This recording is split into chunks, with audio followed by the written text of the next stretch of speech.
She had $300 left when the clerk at the county tax office slid the paper across the scratched counter and said, "If you really want it, it's yours for $250. The word yours felt like a door cracking during a storm.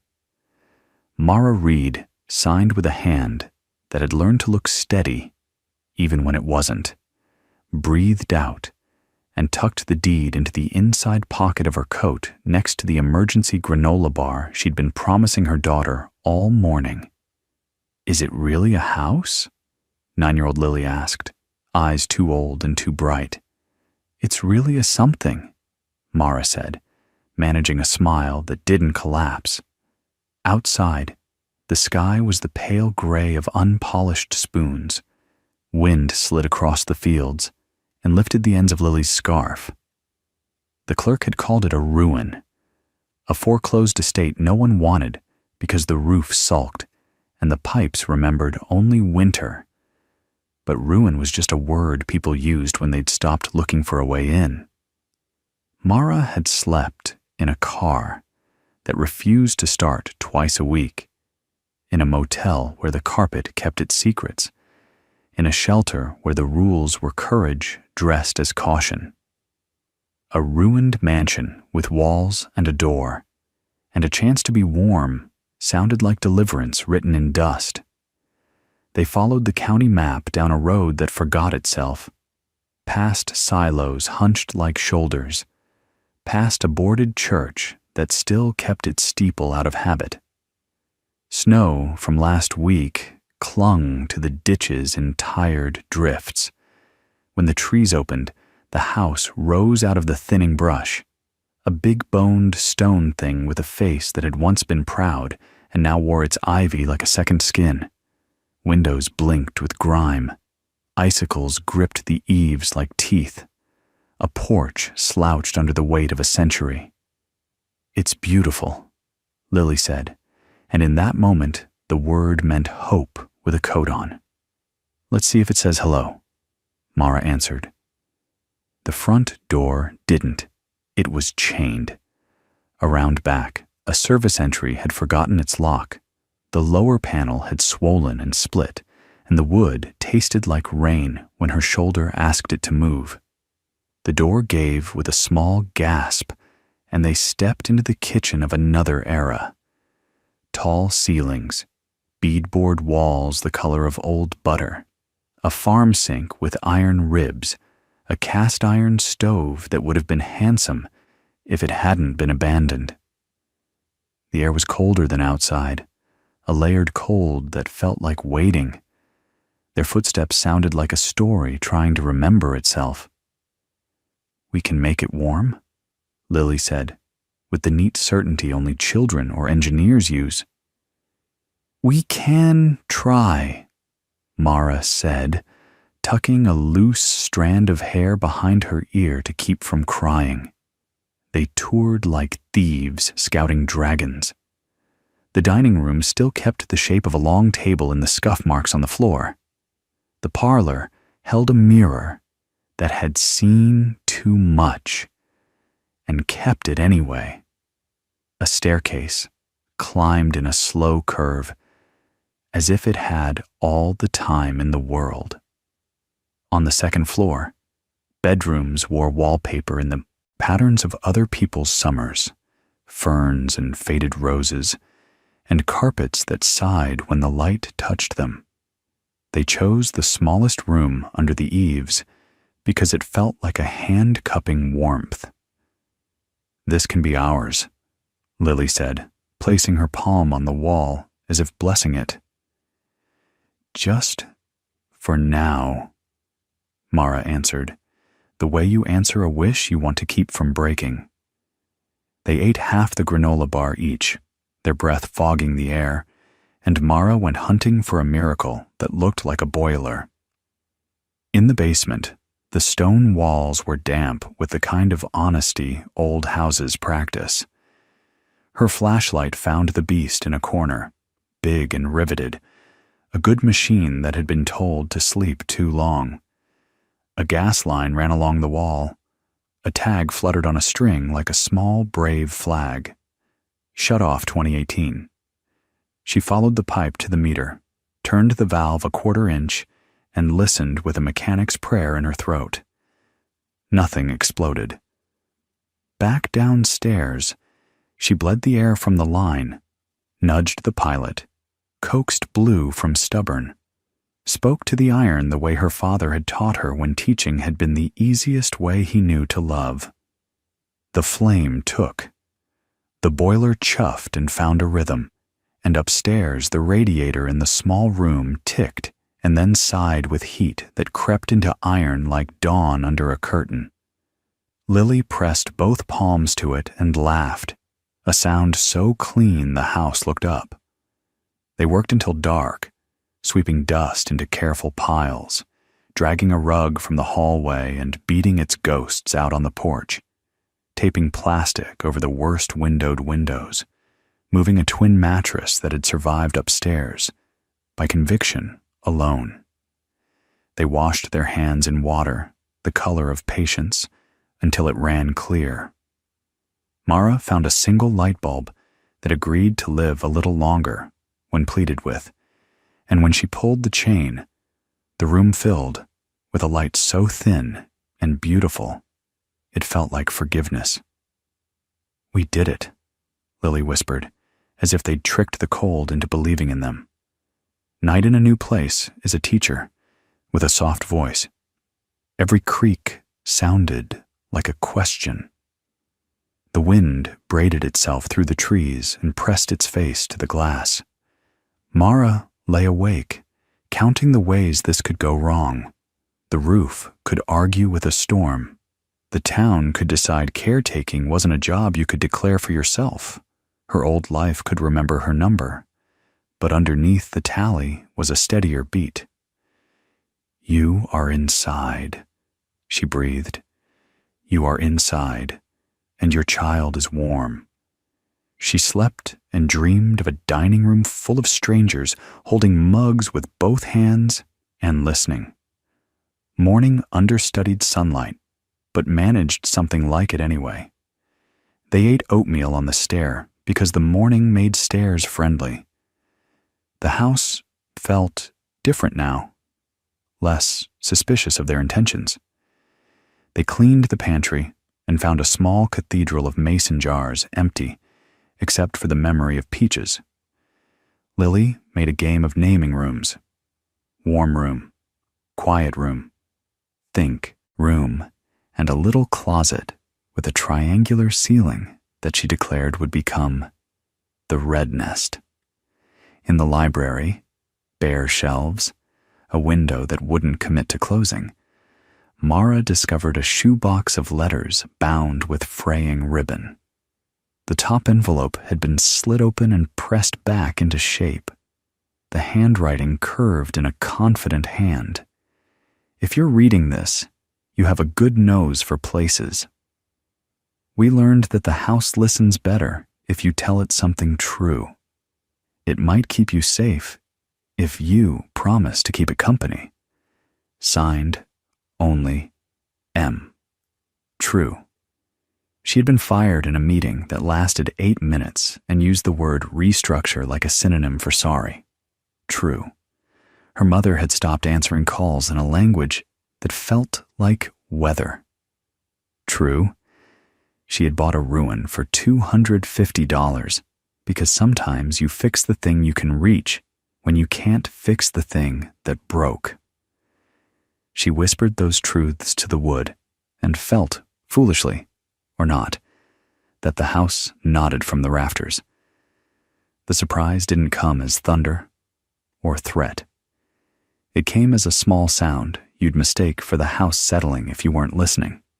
A stuttering tap from upstairs, a faint, irregular and human pattern.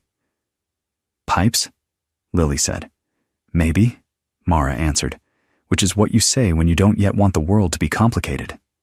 The tapping continued. A pause, then 3 taps grouped together, tentative. Mara climbed the back staircase slowly, the one servants used when houses were organized by stories they shouldn't have been. On the third-floor landing, a narrow door sat low in the wall, as if meant for hiding or yoga. It had been painted shut a decade ago, then kicked once, then ignored. The tapping was behind it, shy, like a question with a bruise. "Hello?" she said. The tapping stopped. "I'm going to open the door now." The hinge resisted and then relented. The crawl space beyond smelled like dust and old blankets. It was bigger than it looked, a knee-high wedge that ran the length of the eaves, tangled with forgotten things. A suitcase without handle, a pair of roller skates rusted at the ankles, and a pallet stacked with quilts where someone had made a bed out of thinness. In the far corner, a face blinked.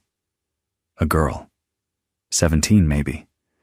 Cheekbones like alarm, eyes gone wide, hair tucked under a wool hat that had tried its best. She looked at Mara's hands, then at the light behind her, then at the narrow triangle of sky in the little window that had given away her breath.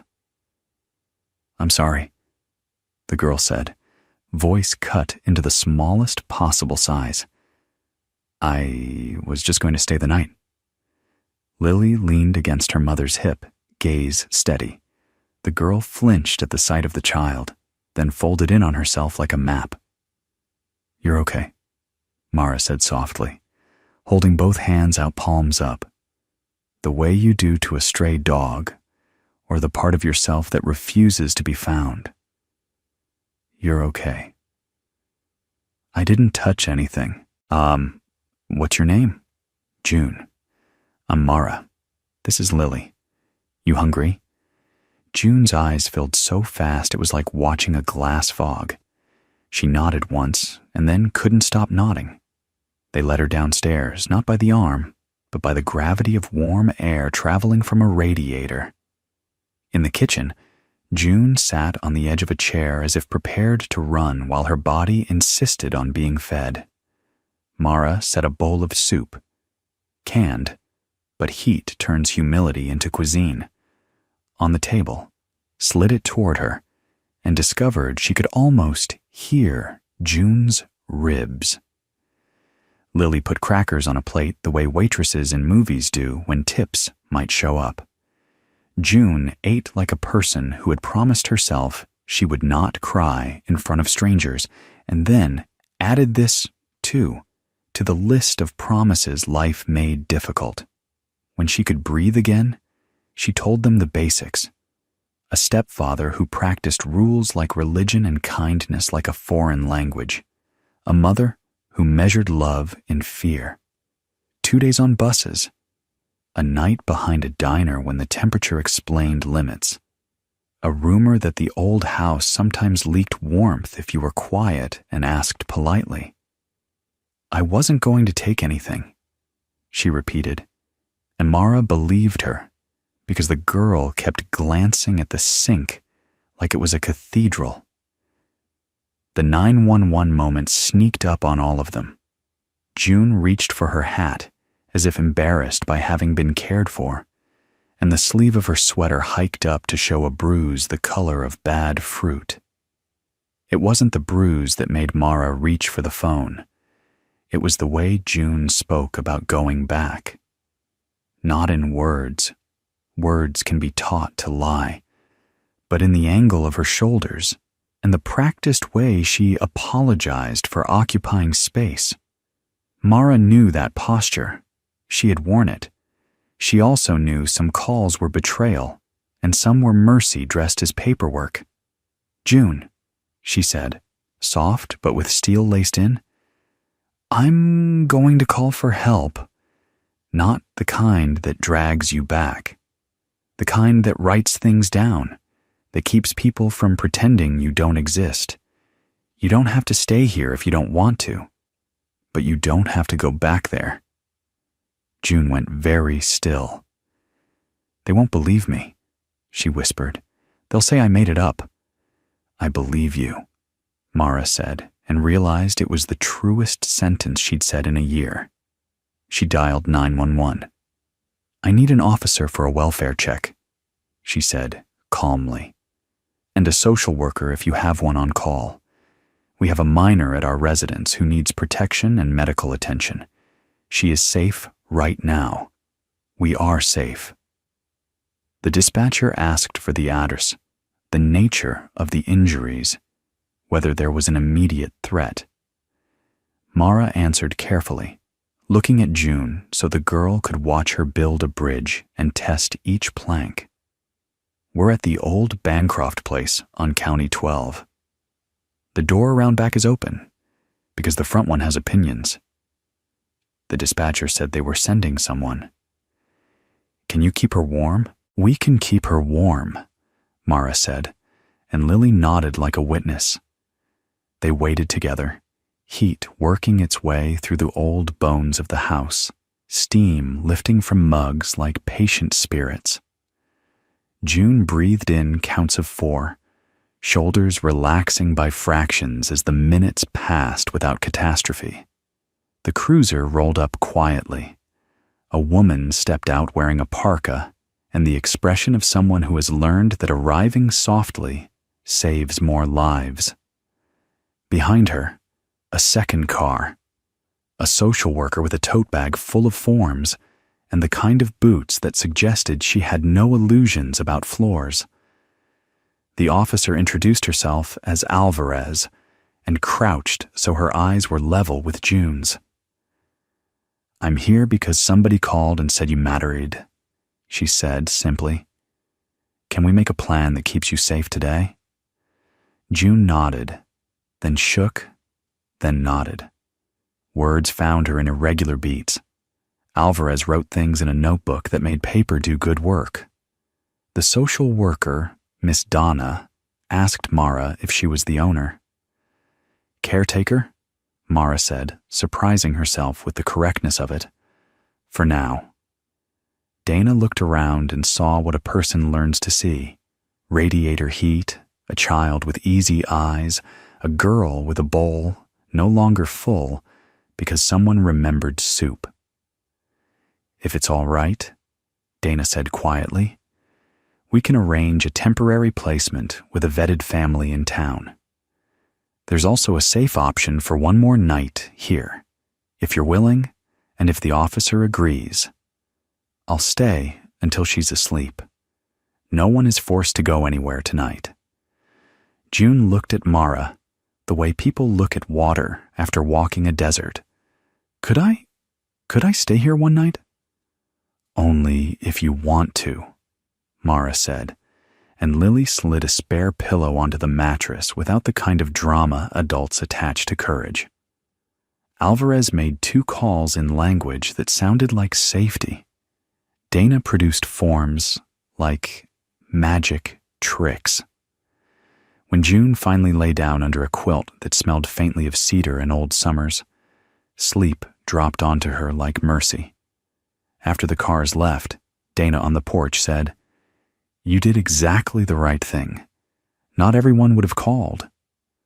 "I used to think calling meant surrender," Mara said. "Today it felt like staying." Dana smiled. "Sometimes it's the bravest verb." The house settled into a silence that contained breathing. Mara sat at the kitchen table with the shoebox of letters and wrote one of her own on the back of a grocery receipt. "If you're reading this, we told this place the truth, and it liked it. We chose to stay and to call, when staying meant inviting the world in. Warmth is a decision you make with other people." She tucked the note in with the ribbon. "Is June going to be okay?" Lily asked later. "She's going to be better than she was yesterday," Mara said. "And tomorrow will help her be better than today." The next morning arrived like a measured apology. Light tested the edges of the curtains and slipped high in. June slept past dawn, a small moving shape under the quilt, the kind of sleep that only finds you when a room refuses to let fear wake you first. After breakfast, Dana returned with paperwork in a tidy stack and a gentleness that didn't ask for anything in exchange. Alvarez stopped by too, wearing a knit hat that proved she existed outside her badge. They sat at the scarred kitchen table, while Lily drew a sign for the porch in block letters. "If you're cold and kind, knock." Alvarez explained choices with the patience of a person who had learned how to translate law into human. "There's a family in town who takes in girls," she told June. "Window facing a maple tree. 2 friendly dogs. You don't have to decide now. Tonight you can stay here again if you want." "Can I see the house?" June asked. They went that afternoon. The couple who met them at the door were ordinary in the way heroes are when you aren't looking for capes. A woman with a braid and sturdy laughter. A man whose quiet felt like a blanket. 2 dogs wove around ankles. June stood inside the threshold, hands in her sleeves, and let the room introduce itself. A couch that sagged toward the middle from too many movie nights, a refrigerator covered in drawings, a table with 4 chairs and a 5th dragged in from somewhere else. "Can they show me the window?" she asked. They did. The maple was bare but brave, its branches writing something in air that would make sense in April. "I could try here," she said to the room. And the room, being a room that had made a career out of trying, seemed to approve. Paperwork made its inevitable noises. Goodbyes were awkward in the way honest things are. June hugged Lily first, quick and fierce. When she turned to Mara, she hesitated, then stepped forward decisively. "Thank you for calling," she said, surprising them both. "You're welcome," Mara managed. "We'll come by, if you want. I'll write you a letter," June said, as if the shoebox had whispered a suggestion. On the drive back, the sky practiced being blue. "Do you think she'll be okay?" Lily asked. "I think she'll have people," Mara said, and realized she had just defined okay as accurately as she knew how. The house felt larger without a second heartbeat upstairs, more like a lung learning a new rhythm than empty. Word began to leak, but not the messy kind.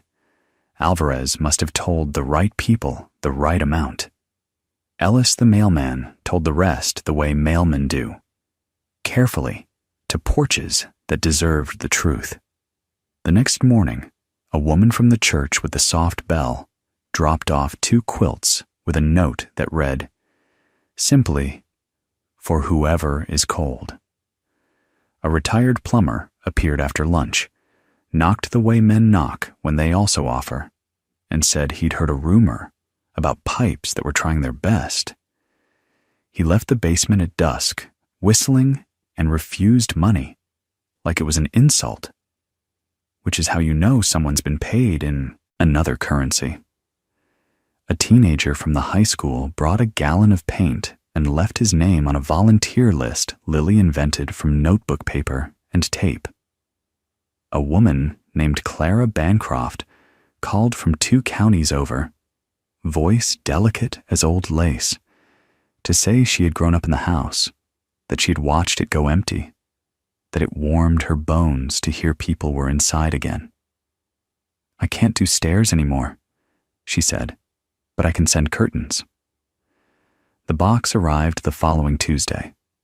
Linen panels, sun-softened, edges hand-stitched where time had nibbled. Mara hung 1 set in the dining room, and the whole house inhaled. With community came bureaucracy.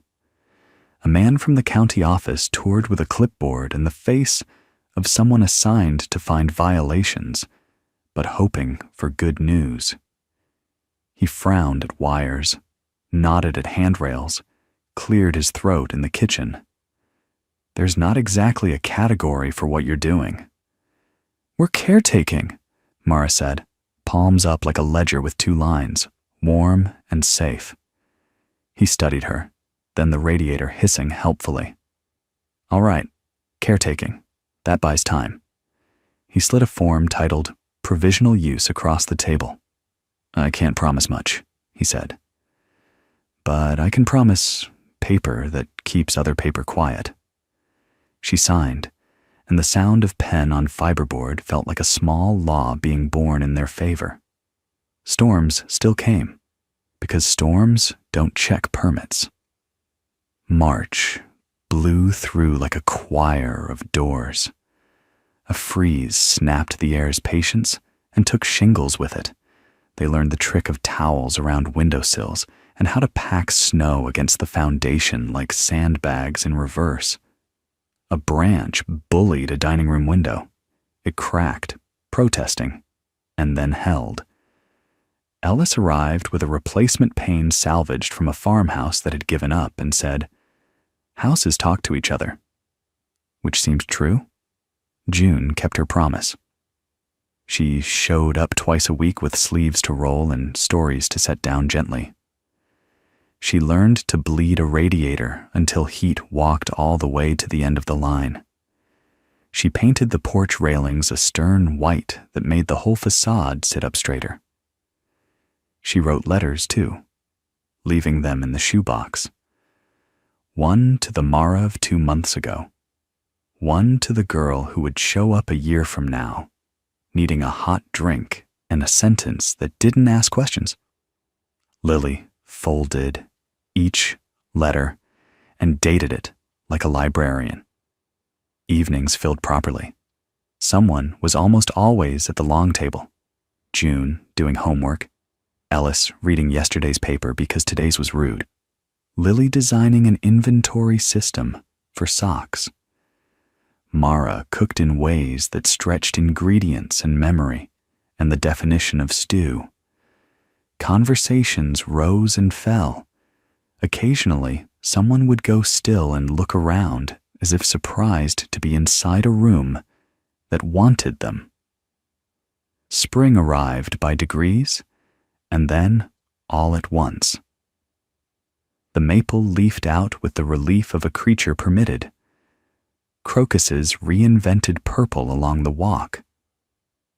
The house, no longer bracing, leaned into the weather, like a person with hands in pockets enjoying the exact temperature. Lily's sign went up on the porch in a frame Ellis built from a crate. They added a smaller one beneath. "Ring twice if you're scared." A woman spent an afternoon in the library, crying softly under the pretense of reading a cookbook, then left without leaving her name. Mara found a thank you on a recipe card. "The window looks like hope from here." A man asked to charge his phone, and then stayed to fix a hinge, as if he'd been waiting all day for someone to trust him with one. "What will we do in summer?"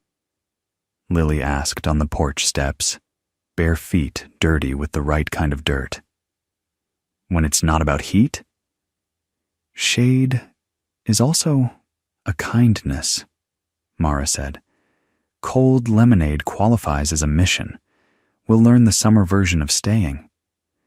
Letters kept arriving, from Clara with stories of long-ago winter parties where the whole town brought soup. From neighbors who'd once tried to buy the house and failed because the bank thought mercy had no resale value. From June, the first time she spent 2 nights away, addressed to the Red Nest with a drawing of a maple leaf as a careful joke. One afternoon, a call came with the geography of Mara's mother. She let it buzz twice, 3 times, then pressed accept, because telling the house the truth required doing it out loud. "I heard you called the police on a stranger," her mother said, brittle as thawed glass. "That seems like a liability." "I called for help," Mara said, making each word a plank on a bridge. It worked. Silence, then a crack. "You always make things complicated." "I'm learning to make them warm," Mara said, surprised at the lack of anger in it. "If you want to see, you can. If you want to argue, you can do it on your own porch." Another silence, longer. "I don't have a porch," her mother said finally, not quite admitting anything, admitting everything. "We have stairs," Mara said. "They're good for sitting." Her mother didn't come that week or the next, but the conversation left a window cracked somewhere in the structure of things, and sometimes that was all a spring needed. The day the piano in the parlor gave up a note that sounded like an actual C instead of furniture complaint, June whooped and Lily clapped and Ellis insisted on "Happy Birthday," even though it was no one's and everyone's. The song wobbled but found itself, which became a theme. That evening, as the walls kept what little cool the old stone could provide, June added another letter to the shoebox and read it aloud. "If you find this, you might be scared that calling will take something from you. I was. It didn't. It gave me a map. If you're here, you already did the brave part. Tell the house something true. It listens." She tucked the note in, smoothed the ribbon, and turned to Mara with a smile that had learned it could be a default instead of an exception. "I got accepted into the summer program," she said, "the one with counselors and art supplies and dorms with doors that locked in comfort instead of fear. It's 3 weeks. I'll be back to paint the back steps." "The back steps will miss you," Mara said, and somehow they all laughed without leaning on relief. On a Saturday in June, Clara arrived in a car driven by a nephew who parked crooked and confessed he cry-sang all the way at the idea of the house full of people again. They helped her up the newly steady steps, and she stood in the foyer, breathing like a pilgrim. "You've given it a voice," she said, palm on the banister. Mara poured lemonade into mismatched glasses. Lily offered a tour with the authority of a docent. June played a brave line on the piano, and the room decided not to argue with optimism. They ended up in the dining room, because tables magnetize open stories. "My parents always thought this room was too big," Clara said, looking at the empty plates as if they already contained casseroles. "They tried to make it smaller with furniture. You made it bigger with people." And that, Mara realized, was the shape of what they had done. Not fix so much as welcome. Evening folded itself over the ridge, and the house, as if on cue, clicked into its nighttime song. Pipes settling, floorboards summarizing, wind in the maple telling the same patient joke it tells in every season. June and Lily fell asleep in a heap on the porch swing. Ellis dozed in a chair with his cap over his eyes. Clara held her cup with both hands and watched shadows move across the parlor ceiling like weather in a gentler climate. Mara went to the library and opened the shoebox one more time.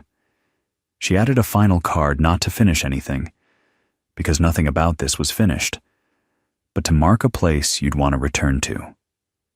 Today, the house learned our names. Today, we learned its. If you're cold and kind, knock. She closed the lid and set it back on the shelf. In the kitchen, the kettle hummed low as a lullaby. The porch light sent its small circle into the dark, and the dark minded its manners. When Mara stepped outside, the night air smelled of cut grass and new history. She sat on the top step and listened hard enough to hear what stayed. Lily's breath through the screen, June's small snore, the maple practicing summer, the long, low murmur of the boiler promising another morning. She thought of the first hour they'd arrived, of the brittle cold and the door that had given with a gasp, of the phone call that could have been a surrender and became instead a choosing. Disowned had turned to owned by doing. Ruin had turned to refuge by use. She took the last sip of her tea and whispered to the yard, to the road, to the miles of other houses trying to remember their function. We're here. The house answered the way loved things do. Not with words, but with warmth that didn't need translation. The porch bulb hummed. The sign with Lily's letters caught what little moon there was and reflected it faithfully. And somewhere near midnight, a wagon of teenagers on bikes rode past and whooped simply because the air allowed it. And the sound lifted and bent and settled into the eaves like a next chapter already aware of its first line.